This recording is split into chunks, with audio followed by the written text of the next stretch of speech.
রাখি, 2024-এ ভাইপোকে পরাজিত করে কালীঘাটে পাঠাবো, কাশফুলের বালিশ তার পিসি তৈরি করবে, বিক্রি করার জায়গা করে দেবো। আর সাথে সাথে 2026 সালে নবান্নের 14 তলা থেকে তাকে নামিয়ে ঢপের দোকানের মালিক বানিয়ে দেবো, চপের দোকানের নয়। এখন আমি নমিনেশন জমা করিনি, তাতেই দেখছি কালীঘাট থরথর করে কাঁপতে শুরু করেছে। তাতেই বলছে কি বিধবা ভাতা না বার্ধক্য ভাতা শুরু হয়েছে। আজকে বছর হয়ে গেল, 12 বছর পরে, প্রায় 9 বছর পরে ঘুম ভেঙেছে। আমি যদি নমিনেশন করি তাহলে পিসি ভাইপোর কি হবে বুঝাই যাচ্ছে। তবে একটা কথা বলে রাখি, 2024-এ ভাইপোকে পরাজিত করে কালীঘাটে পাঠাবো, কাশফুলের বালিশ তার পিসি তৈরি করবে, বিক্রি করার জায়গা করে দেবো। আর সাথে সাথে 2026 সালে নবান্নের 14 তলা থেকে তাকে নামিয়ে ঢপের দোকানের মালিক বানিয়ে দেবো, চপের দোকানের নয়, চপের দোকানের নয়, ঢপের দোকানের। একটার পর একটা ঢপ দিয়ে যাচ্ছে। বলছে মেটিয়াপুরিতে কি টেক্সটাইল হাফ করে দিয়েছে। আমার মেটিয়াপুরিতে কিছু উস্তাকার বন্ধুদের সাথে যোগাযোগ আছে, আমি ফোন লাগিয়েছি, হয়তো নতুন করে কিছু উদ্বোধন করলো নাকি। তারাও বললো এটা দিদির অত নম্বর ঢপ। তো ঢপের দোকানের তাকে মালকিন বানিয়ে দেবো, এই প্রতিজ্ঞাবদ্ধ আমরা হলাম। আমরা গণতন্ত্র রক্ষার লড়াই এসেছি, আর আমাদেরকে কিভাবে দমন পীড়ন করা হচ্ছে, অন্যায়ভাবে আমাদের কর্মীদেরকে কিভাবে ডিস্টার্ব করা হচ্ছে আমরা ভুলে যাচ্ছি না। আমি কর্মী বন্ধুদেরকে বলবো, আবারও বলছি, হাওতাশার কোনো জায়গা নয়। যে রাস্তায় আমরা হাঁটছি আজকে হয়তো কাটা বিছানো আছে, তা বলে যে আগামীতেও কাটা বিছানো থাকবে এটা মোটেও ভাববেন না। আজকে আমরা একটা খারাপ সময় পার করছি, আগামীতেও এই খারাপ সময় থাকবে এটা মোটেও ভাববেন না। আগামীতে অবশ্যই আমাদের ভালো আছে, আমাদের কল্যাণকর 9 দিন আসছে, সেটা আমরা অপেক্ষা করছি। আমরা যখনই সরকারকে প্রশ্ন করছি কি বিশ্ব বাণিজ্য শিল্প সম্মেলন না কি বিশ্ববঙ্গ শিল্প সম্মেলন করেছিল না, সে প্রশ্ন করেছিলাম আমরা। বিধানসভায় যে কোশ্চেনগুলো জমা দেওয়া হয় যতক্ষণ না পাবলিশ হয় সেই প্রশ্ন সম্পর্কে বলা যায় না।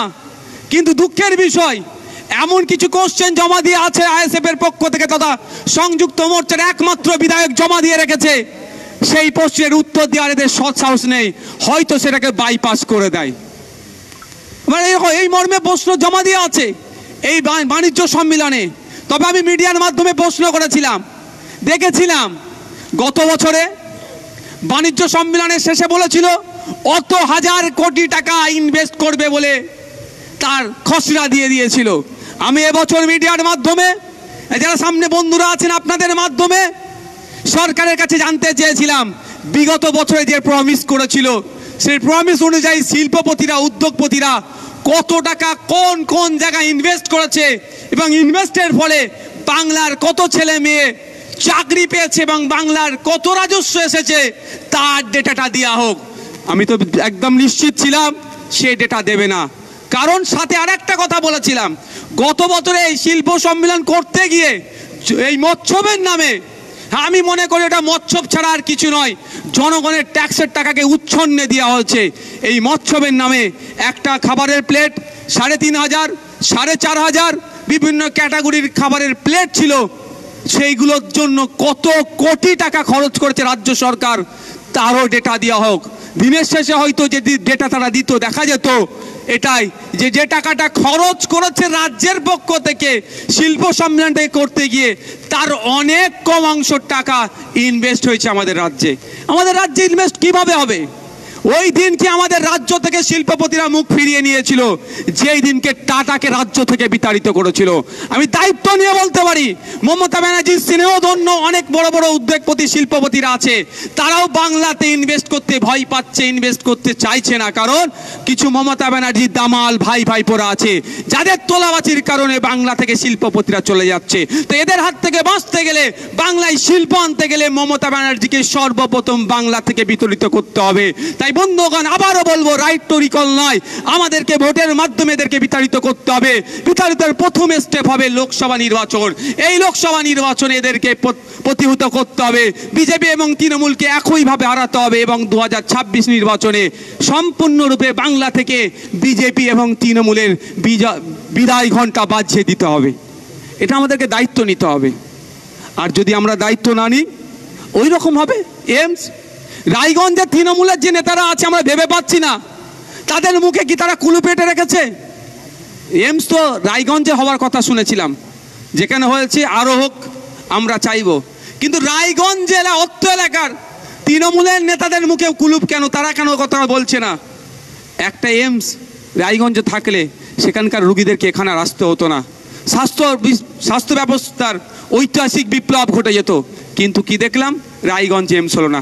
তারপরে যে কেন্দ্র সরকারকে ডিমান্ড করা, প্রেশার ক্রিয়েট করে এখানে নিয়ে আসা, কোনো সরকারের সদিচ্ছা নাই।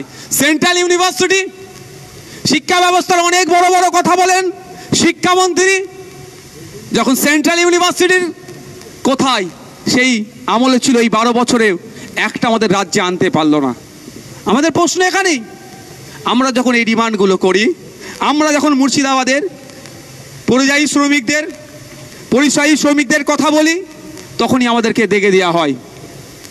যখনই আমরা অধিকারের কথা বলি, তখনই আমাদেরকে দেখে দেওয়া হয় আপনার বিজেপির দালাল, না হলে মুসলমানদের দল। কিন্তু আমাদের বন্ধুগণ, আমাদের লক্ষ্যে আমাদেরকে নিয়োজিত থাকতে হবে।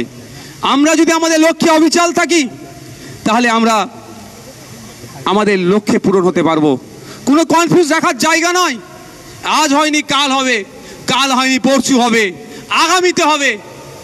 এই শপথ আমাদের নিতে হবে যে একদিন আমরা করব এবং আমাদের যে লক্ষ্য সমাজ ব্যবস্থা পরিবর্তন করব, এটা আমাদের বলতে হবে। সময় স্বল্প, অনেক কিছু বলার ছিল।